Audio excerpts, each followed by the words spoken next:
What is going on today, guys? We are back again with another video. In today's video, it's going to be real short, trying to keep it real short at least. We may trail off longer, we'll see.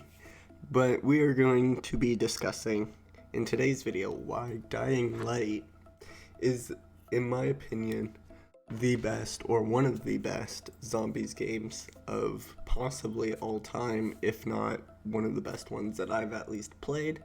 Again, this is strictly my opinion. There's of course people out there that really disliked the game, but for me, it's probably, maybe even arguably, one of the best games I have ever played, if not the absolute best. So we're gonna get into it in just 1 second. Make sure if you guys are new here, you're smashing that subscribe button, smashing that like button, and let's get on into it. So for those people out there that enjoy story-based games, this game is gonna definitely be for you.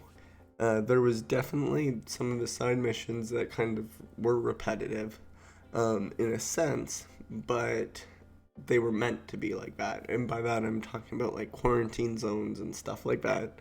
They were meant and designed like that.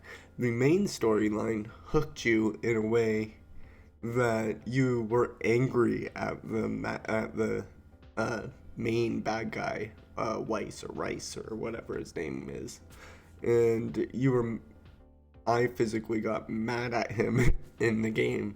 And then out came the following, which was completely different in its own sort. You definitely got, like, your inventory stayed over when that DLC came out, but all the characters changed.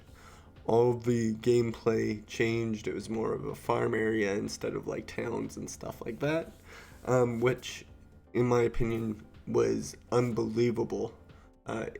Again, the storyline for the DLC hooked you in a way that other games didn't hook you, and by you I mean me. So that's basically it for the storyline, without giving the storyline away for new people that are, maybe thinking of buying the game. Next, we're going to talk on Dying Light 2 is coming out. So that's got a weigh in whether it is worth it or not. But for example, you can easily find that game repurposed or replayed or whatever your local GameStop or game store wants to call it, previously played, previously owned, whatever. You can find it for like under $20, and that makes it well worth it. And I think it's probably about the same new on disc as well.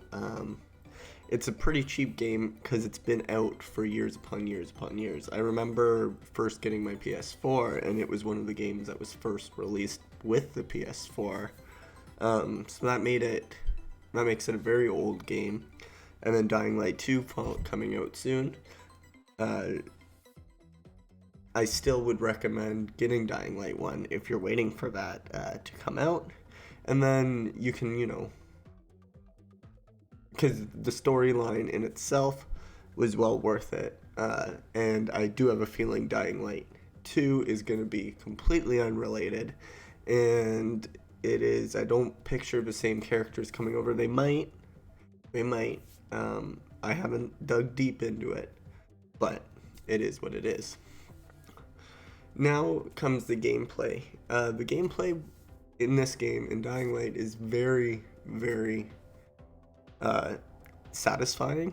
So there's hordes of zombies, there's groups of zombies, not quite as much as a game like Days Gone or something like that, but there's groups or hordes of zombies that, do cause a decent amount of damage if you are down on the ground or whatever. But because of the parkour abilities of this game, being able to, use a zip line or a grappling hook or climb up onto ledges and stuff like that, or on top of cars where only some types of zombies can get you. When you're finally kill that whole group, not only is there a lot of loot there for you, especially if you're teamed up with your friends and stuff, but it's also very satisfying that you've taken out that big group of zombies, and then it feels like you've actually done something. Now, they've also, for horror fans and stuff like that, they've done a very good game, or very good job with that as well, because at night you should be scared. Out comes these things called violators or volatiles or whatever they're called, and they will absolutely destroy your day.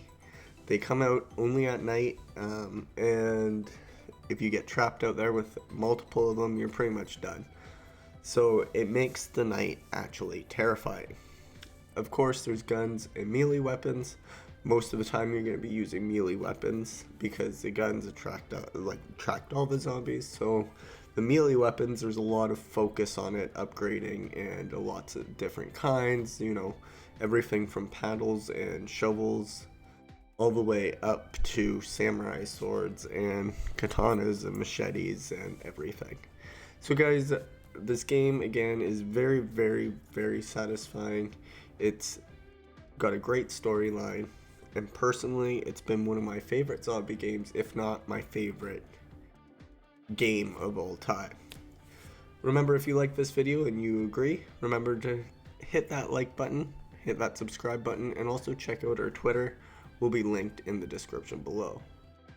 And until next time, guys, peace.